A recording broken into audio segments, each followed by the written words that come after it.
আমার আল্লাহ বলেন, হে পৃথিবীর মানুষ, হে আমার বান্দারা, তোমরা দুনিয়ার মধ্যে গিয়েছো, আমি তোমাদেরকে দুনিয়ার মধ্যে পাঠাইলাম। পাঠাইবার পরে আমি জানি তোমরা অনেক অন্যায় পথে যাবে, অনেক কাজ করবে, যে কাজগুলোর মধ্যে তোমাদের গুনাহ হয়ে যাবে। হ্যাঁ বান্দা, তোমরা গুনাহ করবে তাও আমি ভালো মতো জানি, তোমরা পাপ করবে তাও আমি ভালো মতো জানি। বান্দারে, পাপ করার পরে, গুনাহ করার পরে একাই কি মসজিদের মধ্যে তোমরা কেঁদেছো, রব্বানা যালামনা, বলেন রব্বানা যালামনা আনফুসানা ওয়া ইন লাম তাগফির লানা ওয়া তুরহামনা লানাকুনান্না মিনাল খাসিরিন বলে বলে মসজিদে কেঁদেছো, আসরের নামাজ পড়ে কেঁদেছো, যোহরের নামাজ পড়ে কেঁদেছো, মাগরিবের পড়ে কেঁদেছো, এশার নামাজ পড়ে কেঁদেছো। এ বান্দা, নামাজের মুসল্লা যখন বসে যাও, আমি আল্লাহকে তোমরা বারবার বল, আল্লাহ আমার গুনাহ মাফ করে দাও। তারপরও আমি তোমাদের গুনাহ মাফ করে নিই। তারপরও তোমরা নিশি রাত্রে, মানুষ যখন ঘুমে যায়, তোমার বিবি যখন ঘুম যায়, তোমার ছেলে যখন ঘুম যায়, তুমি নিশি রাত্রে ঠান্ডা পানি দিয়ে ওযু বানিয়ে নামাজের মুসল্লায় বসে তুমি আবার যখন ডাক দাও, রব্বুল আলামিন, পৃথিবীর কোনো মানুষ আমার গুনাহ সম্পর্কে জানে না, তুমি আমার গুনাহ সম্পর্কে জানো। আমি এমন গুনাহ করেছি আমার বিবি জানে না, বিবি গুনাহ করেছে আমি জানি না। আল্লাহ, তুমি সব কিছু জানো। হে আমার প্রভু, তুমি আমাকে মাফ করে দাও।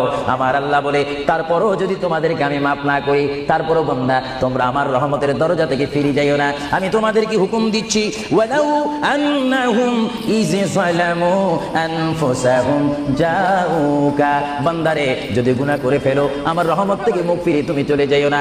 হ্যাঁ বান্দা, আকাশ পরিমাণ যদি গুনাহ করো, পাতাল পরিমাণ যদি গুনাহ করো, সাগরের পানি পরিমাণ যদি গুনাহ করো, পাহাড় তুলনায় যদি তুমি গুনাহ করো, আমার দরবার থেকে তুমি নিরাশ হইও না। এ বান্দা, আমি তোমাকে একটি রাস্তা পাঠিয়ে দিচ্ছি, একটি পথ তোমাকে আমি দেখাই দিচ্ছি। সেই পথটি কোন পথ তোমরা জানো? ওয়ালাউ আন্নাহুম ইয যালামু আনফুসাহুম জাউকা, বান্দারে, যখন তোমরা বরবাদ হয়ে যাবে, তখন তোমাদেরকে একটা পথ আমি তোমাদেরকে দেখাই দিলাম। সেই পথটির নাম হচ্ছে আমার রাসূলের মদিনা। জোরে বলেন সুবহানাল্লাহ।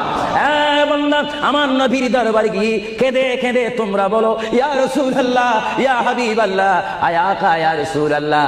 আল্লাহ কোরআন বলেছে, ওয়ালাউ আন্নাহুম ইয যালামু আনফুসাহুম জাউকা ফাস্তাগফিরুল্লাহ ওয়াস্তাগফার লাহুমুর রাসূল। আল্লাহ বলেছে, হে বান্দা, তোমরা ডানে না গিয়ে, বামে না গিয়ে, পিছে না গিয়ে, তোমরা সরাসরি আমার নবীর কদমে চলে যাও। আমার নবীর কদমে গিয়ে আমি আল্লাহর দরবারে তোমরা তওবা করো। তওবা করতে করতে তোমাদের চোখের পানি যখন বাইর হয়ে যাবে, আর ওই মুহূর্তে যদি আমার বন্ধু যদি তোমাদের জন্য আমার দরবারে সুপারিশ করে, আমি আল্লাহ তোমাদেরকে ওয়াদা দিয়ে দিলাম, গ্যারান্টি দিয়ে দিলাম, আমার রাসূল যদি তোমাদের জন্য আমার দরবারে সুপারিশ করে, সঙ্গে সঙ্গে বান্দা, তোমার অতীতের জীবনের কবিরা সগীরা গুনাহ মাফ করে দিব। জোরে বলেন সুবহানাল্লাহ।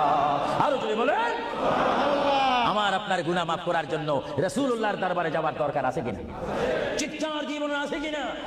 এটা আল্লাহু আকবার, নারায়ে তাকবীর, আল্লাহু আকবার, নারায়ে রিসালাত, ইয়া রাসূলুল্লাহ।